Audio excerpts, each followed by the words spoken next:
కూటమి ప్రభుత్వం అధికారంలోకి రాకముందు ఇచ్చిన ప్రధాన హామీల్లో మెగా డిఎస్సి నిర్వహిస్తామని చెప్పి ప్రధానంగా హామీ ఇవ్వడం జరిగింది.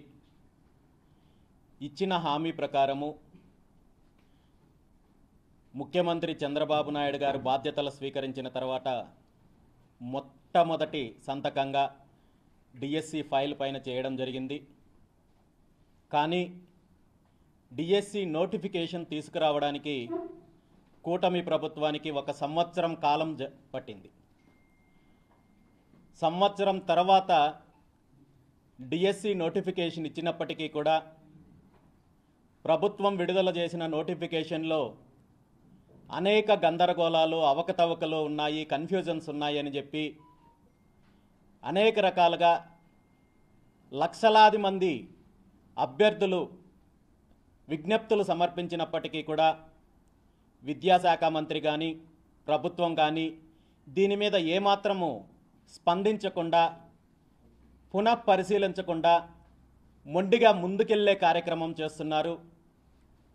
2019 నుండి 24 వరకు పూర్తిగా డిఎస్సి నిర్వహించలేని పరిస్థితుల్లో ఆనాడు వైఎస్ జగన్మోహన్ రెడ్డి గారి ప్రభుత్వము లక్షలాది మంది నిరుద్యోగులకు అన్యాయం చేస్తే, కూటమి ప్రభుత్వం అధికారంలోకి వచ్చిన తర్వాత నియామకాలు జరుపుతామని చెప్తూనే ఒక పక్క అయోమయానికి, గందరగోళానికి, ఆందోళనకు గురి చేసే కార్యక్రమం జరుగుతోంది.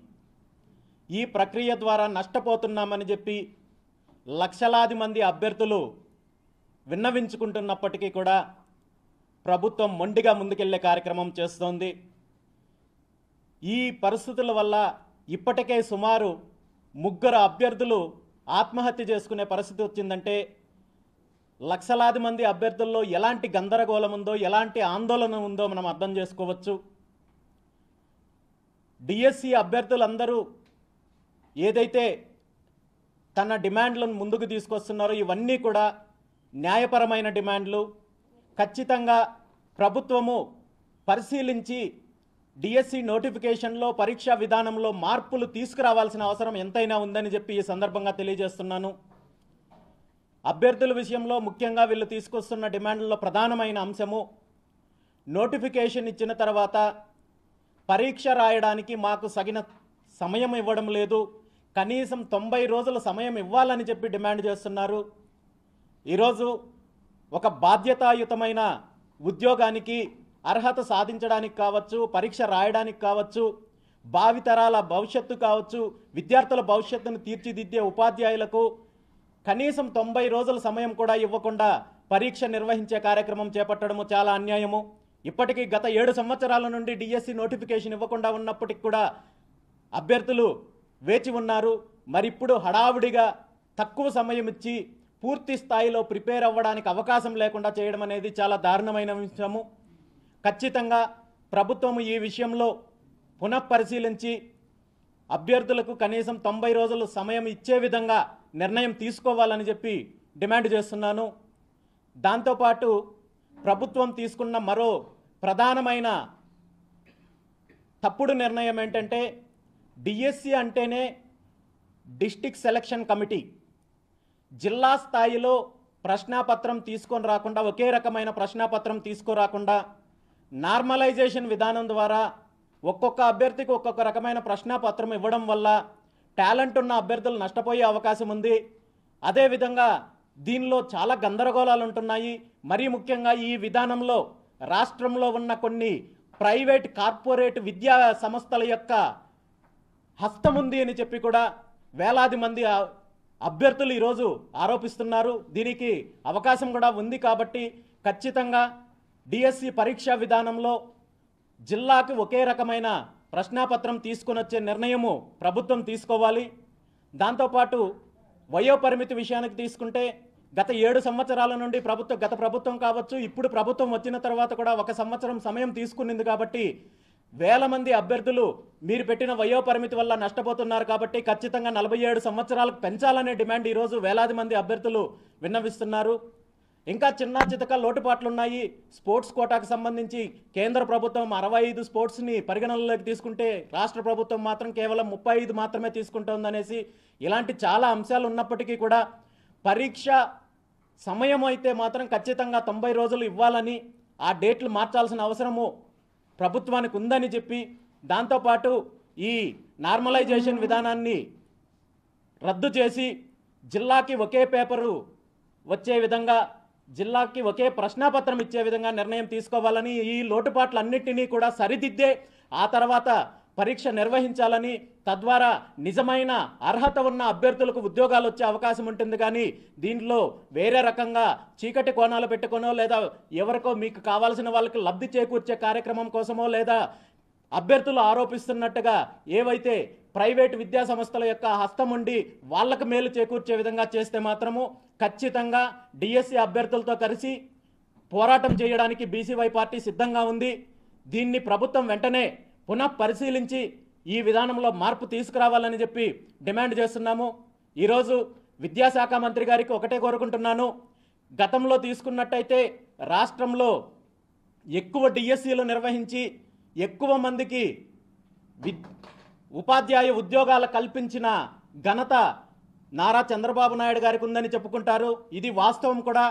ఇప్పుడు మీరు నిర్వహించబోయే డిఎస్సి ద్వారా అవకతవకలకు అదేవిధంగా గందరగోళాలకు అవకాశం ఇచ్చి ఆ ప్రతిష్టను దిగజార్చే కార్యక్రమం అయితే మాత్రం చేయకండి. ఎందుకంటే ఇది లక్షలాది మంది అభ్యర్థులకు సంబంధించిన జీవితానికి సంబంధించిన అంశము. ఇది మీ సొంత వ్యవహారమో మీ ఇంటి వ్యవహారమో కాదు. మీరు మొండిగా మూర్ఖంగా ముందుకెళ్లాలనుకుంటే మాత్రం ఖచ్చితంగా డిఎస్సి అభ్యర్థులతో కలిసి బీసీవై పార్టీ పోరాటం చేస్తుంది, ఉద్యమం చేస్తుంది. అవసరమైతే ముఖ్యమంత్రి గారి నివాసాన్ని ముట్టడించడానికైనా కానీ డిఎస్సి అభ్యర్థులు సిద్ధంగా ఉన్నారు.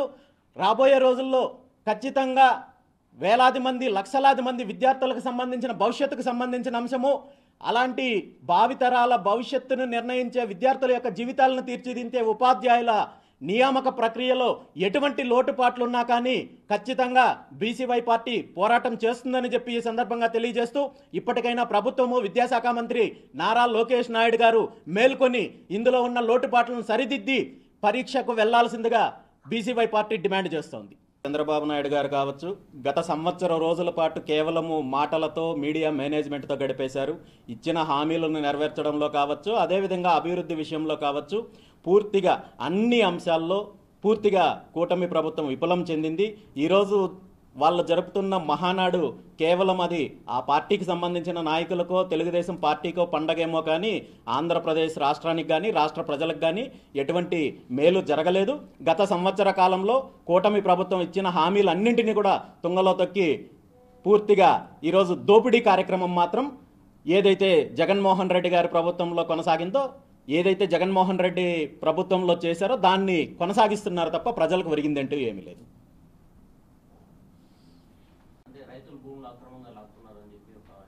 గత ప్రభుత్వ హయాంలో అప్పుడు అధికారంలో ఉన్న నాయకులు అక్రమంగా సుమారు 2100 కోట్ల రూపాయల విలువైన కాంట్రాక్టర్లు అక్రమంగా చేపట్టి వేలాది మంది రైతుల నోట్లో మట్టి కొట్టి ప్రభుత్వ ధనాన్ని కాజేసే కార్యక్రమం చేశారు. అప్పుడు కోర్టు ఆర్డర్స్ ద్వారా ఆ కార్యక్రమం నిలిచిపోయినప్పటికీ కూడా కూటమి ప్రభుత్వం అధికారంలోకి వచ్చిన తర్వాత వీటన్నింటి మీద కూడా, ఈ అక్రమ ప్రాజెక్టులన్నింటి మీద కూడా విచారణ జరిపి తగిన చర్యలు తీసుకోవాలి అని చెప్పి, అదేవిధంగా కాంట్రాక్టర్లకి ఇప్పటికే చెల్లించిన బిల్లులు ఏవైతే ఉన్నాయో వాటన్నింటినీ కూడా వెనక్కి తీసుకోవాలని చెప్పి బీసీవై పార్టీ తరపున ముఖ్యమంత్రి చంద్రబాబు నాయుడు గారికి లేఖ రాయడం జరిగింది. కానీ ఇప్పటి వరకు దాని మీద ఎటువంటి స్పందన లేదు.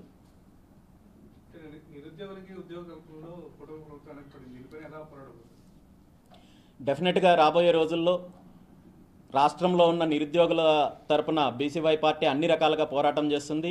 గత ప్రభుత్వ హయాంలో ప్రభుత్వ ఉద్యోగాలు కానీ ఇటు ప్రైవేట్ ఉద్యోగాలు కానీ రాకుండా పూర్తిగా విద్యార్థుల జీవితాలతో ఆడుకునే పరిస్థితి ఉండేది. ఈరోజు కూటమి ప్రభుత్వం అధికారంలోకి వచ్చిన తర్వాత కూడా లక్షల ఉద్యోగాలు కల్పిస్తాం, కోట్ల ఉద్యోగం కల్పిస్తామని చెప్పి పేపర్లలో చూపిస్తున్నారు తప్ప ప్రాక్టికల్గా జరగడం లేదు. వీళ్ళు ఇస్తున్న నోటిఫికేషన్లలో కూడా ఈరోజు వేలాది మంది, లక్షలాది మంది అభ్యర్థులు నష్టపోతున్నప్పటికీ కూడా మండిగా ముందుకెళ్లే ప్రయత్నం చేస్తున్నారు. కాబట్టి ఖచ్చితంగా రాబోయే రోజుల్లో బీసీవై పార్టీ విద్యార్థులకు, నిరుద్యోగులకు అండగా పోరాడడానికి సిద్ధంగా ఉంది.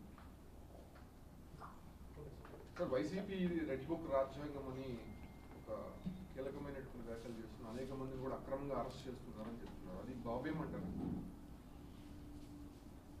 ఈరోజు గతంలో ఉన్న వైఎస్ఆర్ కాంగ్రెస్ పార్టీ గవర్నమెంట్ అయినా, ప్రస్తుతం ఉన్న కూటమి ప్రభుత్వమైన వ్యవస్థలను తన రాజకీయాల కోసం వాడుకుంటున్నారనడంలో ఏమాత్రం సందేశం లేదు. గతంలో వైఎస్ జగన్మోహన్ రెడ్డి గారి ప్రభుత్వము పోలీస్ డిపార్ట్మెంట్ను కానీ రెవెన్యూ డిపార్ట్మెంట్ను కానీ పూర్తిగా తన పార్టీ కోసం వాడుకున్నారు. తనకు కావాల్సిన విధంగా ఎదుటి వాళ్ళకి ఎవరైతే ప్రభుత్వ వ్యతిరేక విధానాల మీద పోరాటం చేస్తున్నారో వాళ్ళని వేధించడానికి ఉపయోగించుకున్నారు. ఈరోజు కూటమి ప్రభుత్వం అదే విధానాన్ని కొనసాగిస్తోంది. ఈరోజు రాష్ట్రంలో నిజంగా శాంతి భద్రతల విషయంలో తీసుకున్నా, మరొక అంశం తీసుకున్నా అనేక రకాల సమస్యలు ఉన్నప్పటికీ కూడా ఈరోజు వేధింపులు అనే కార్యక్రమం మాత్రం ఖచ్చితంగా కొనసాగుతోంది. ఇది మంచిది కాదు. ప్రజలు ఓట్లు వేసి అధికారం ఇచ్చేది రాష్ట్రాన్ని అభివృద్ధి చేస్తారని, అదేవిధంగా ప్రజలకు మంచి చేస్తారని, మీరు హామీలు ఇచ్చిన పథకాలు అమలు చేస్తారని చెప్పి మీకు ఓట్లు వేశారు తప్ప మీకు వ్యక్తిగత కక్ష సాధింపుల కోసమో లేదా ఇంకో రకంగానో ఇబ్బంది పెట్టడం కోసమో ప్రతిపక్షాలను ఇబ్బంది పెట్టడానికి కోసం అయితే మాత్రం ఖచ్చితంగా కాదు. ఈ విధానంలో ఇప్పటికైనా కూటమి ప్రభుత్వంలో ఉన్న పెద్దలు కళ్ళు తెరిచి రాష్ట్ర అభివృద్ధి పైన, అదేవిధంగా మీరు ఇచ్చిన సూపర్ 6 హామీలతో పాటు మిగిలిన హామీలన్నింటినీ నెరవేర్చే దిశగా ప్రయత్నం చేయాలని చెప్పి ఈ సందర్భంగా డిమాండ్ చేస్తున్నాను. మరీ ముఖ్యంగా కూటమి నాయకులు, కూటమి పార్టీలు ఎన్నికలకు ముందు ఇచ్చిన ప్రధాన హామీల్లో బీసీల పైన దాడులు జరుగుతున్నాయి, బీసీలకు అనేక రకాలుగా ఇబ్బందులు ఉంటున్నాయి, మేము అధికారంలోకి వస్తే ఖచ్చితంగా బీసీ రక్షణ చట్టాన్ని తీసుకొని వస్తామని చెప్పి ప్రధానంగా హామీ ఇచ్చారు. మరి ఈరోజు ప్రభుత్వంలోకి వచ్చిన తర్వాత సంవత్సర రోజులు గడిచాయి. ఈరోజు ఇక్కడ పార్టీ ఆధ్వర్యంలో తెలుగుదేశం పార్టీ ఆధ్వర్యంలో నడుస్తున్న మహానాడులో 80% పైగా మరి తెలుగుదేశం పార్టీ నాయకులు వేదిక పైన ఉన్నారని చెప్పి గొప్పలు చెప్పుకుంటున్న ఇదే తెలుగుదేశం పార్టీ మరి మీ పార్టీకి సంబంధించిన బీసీ నాయకులపైన దాడి జరిగితే కూడా పట్టించుకోలేని పరిస్థితి ఉంది. మీ పార్టీకి సంబంధించిన నాయకులపైన హత్యా ప్రయత్నం జరిగినా, హత్యలు చేసినా పట్టించుకునే ప్రయత్నం కనీసం జరగడం లేదు. ఖచ్చితంగా ఈరోజు బీసీ రక్షణ చట్టాన్ని తీసుకురావడానికి దీనికి ప్రత్యేకంగా నిధులు కేటాయించాల్సిన పని లేదు, లేదా మరొకరు అడ్డముండే పరిస్థితి లేదు. కాబట్టి ఇప్పటికైనా కళ్ళు తెరవాలి. ముఖ్యంగా కూటమి ప్రభుత్వంలో ఉన్న మంత్రులు, నాయకులు, ఎమ్మెల్యేలు, ఎంపీలు ఎవరైతే ఉన్నారో ఈరోజు చంద్రబాబు నాయుడు భజన చేయడానికో ఇంకొకరు భజన చేయడానికో ముందుంటున్నారు. మరి మీ పార్టీ ఇచ్చిన హామీ ఏమైందని చెప్పి ప్రభుత్వాన్ని ప్రశ్నించాలని చెప్పి ఈ సందర్భంగా బీసీ నాయకులు, బీసీ మంత్రులు, బీసీ ఎమ్మెల్యేలను కోరుకుంటున్నారు. మద్యం కుంభకోణంలో కేవలం అక్రమంగా తప్పుడు కేసులు పెట్టి వేధిస్తున్నారు తప్ప అలాంటి ఏం జరగలేదని చెప్పి మిథున్ రెడ్డి, ఎంపీ మిథున్ రెడ్డి, అలాగే సీనియర్ ఐఏఎస్ అధికారులు కూడా ఇన్వాల్వ్మెంట్ వస్తారు. ఎంతవరకు నిజం సార్? మద్యం కుంభకోణంలో అధికారుల పాత్ర, అప్పటి నాయకుల పాత్ర ఉందనేది స్పష్టంగా ఆ రోజు ఆ వైఎస్ఆర్ కాంగ్రెస్ పార్టీ అధికారంలో ఉన్నప్పుడే తెలిసిన విషయమే. ఎందుకంటే కేవలం రాష్ట్రంలో కాదు, భారతదేశం మొత్తం మీద కూడా 100 రూపాయలు ఏదైనా షాపింగ్ చేయాలంటే కూడా ఆన్లైన్ వ్యవస్థ నడుస్తుంటే ఈరోజు రోజుకి 35 నుండి 40 కోట్ల రూపాయలు రాష్ట్ర వ్యాప్తంగా మద్యము క్యాష్ రూపంలో కలెక్ట్ చేసి దాని ద్వారా అవకతవకలు చేశారు, అవినీతి చేశారు అనేది స్పష్టంగా కనబడుతోంది. కానీ ఈ ప్రభుత్వం చేస్తున్న విచారణలో పక్షపాతంతో లేదంటే లోపాయకారి ఒప్పందాలతోటి విచారణ జరుగుతోంది. దీని మీద వాళ్ళు షేర్ల కోసము వెంపర్లాడుతునే పరిస్థితి కనబడుతోంది. కాబట్టి ఖచ్చితంగా ఒక నిర్దిష్టమైన ఇక్కడ ఎటువంటి అవకతవకలు లేకుండా గతంలో జరిగిన ఏదైతే ఈ కుంభకోణాలు ఉన్నాయో వాటి మీద విచారణ జరిపి నిజమైన దోషులు ఎవరైతే ఉన్నారో వాళ్ళపైన చర్యలు తీసుకోవాల్సిన అవసరం అయితే ఉంది. ఇప్పటికే ప్రభుత్వం కూడా ఆ దిశగా ముందుకెళ్తాం. భూములు కబ్జాలు కావచ్చు, మిగిలిన విషయాలు మీరు అదే కాన్షియస్ సంబంధించిన వ్యక్తి. ఒకవేళ పెద్దిరెడ్డి రామచంద్రరెడ్డి అరెస్ట్ జరిగితే దాన్ని స్వాగతిస్తారా, వ్యతిరేకిస్తారా?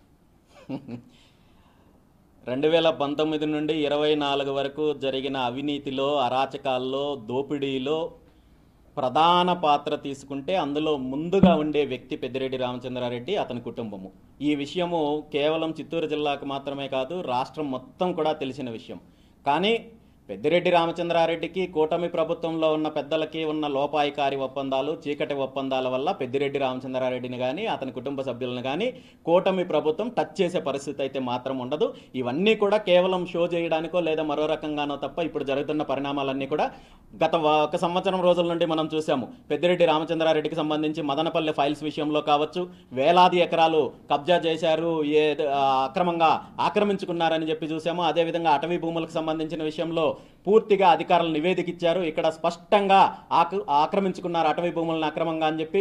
అదేవిధంగా ఎర్రచందనానికి సంబంధించి కావచ్చు, మద్యం కుంభకోణం కావచ్చు, ఇవన్నీ కూడా ప్రభుత్వానికి తెలియనివి కాదు, ప్రభుత్వ పెద్దలకు తెలియనివి కాదు. వాళ్ళకున్న లోపాయకారి ఒప్పందం వల్ల పెద్దిరెడ్డి కుటుంబాన్ని కానీ పెద్దిరెడ్డిని కానీ టచ్ చేసే పరిస్థితి కూడా ఈరోజు కూటమి ప్రభుత్వానికి లేదు. సార్ అలిపిరి సమీపంలో మీరు గతంలో కూడా పోరాటం చేసినారు. ఈ ముంతాజ్ హోటల్, ఒబెరాయ్ హోటల్కి సంబంధించి టీటీడీ కూడా ఇప్పుడు టూరిజం ద్వారా కొంత భూమిని సేకరించి మళ్ళీ టీటీడీ వాళ్ళకి భూమిని ఇస్తుంది. అంటే దాన్ని ఏ విధంగా చూడాలి? పూర్తిగా ఇవన్నీ కూడా ప్రభుత్వంలో ఉన్న పెద్దలు చేసిన కుంభకోణాల్లో భాగంగానే ఇలాంటి కార్యక్రమాలు జరుగుతున్నాయి. ఆనాడు భూములు వెనక్కి తీసుకున్నప్పటికీ కూడా వాళ్ళ మధ్య జరిగిన రహస్య లావాదేవీలకు ఏదో ఒక రకంగా బెనిఫిట్ చూపించాలి కాబట్టి ఈరోజు టీటీడీ మళ్ళీ వాళ్ళకి అంతకంటే విలువైన భూములు కట్టబెట్టే ప్రయత్నం చేస్తోంది. ఇవన్నీ కూడా ప్రజలు గమనిస్తున్నారు. ఖచ్చితంగా ఎక్కడో ఒక చోట అయితే మార్పు వస్తుంది. డెఫినెట్గా రాబోయే రోజుల్లో ఈ కుంభకోణాలు అన్నింటికి సంబంధించి కూడా బీసీవై పార్టీ పోరాటం చేస్తుంది.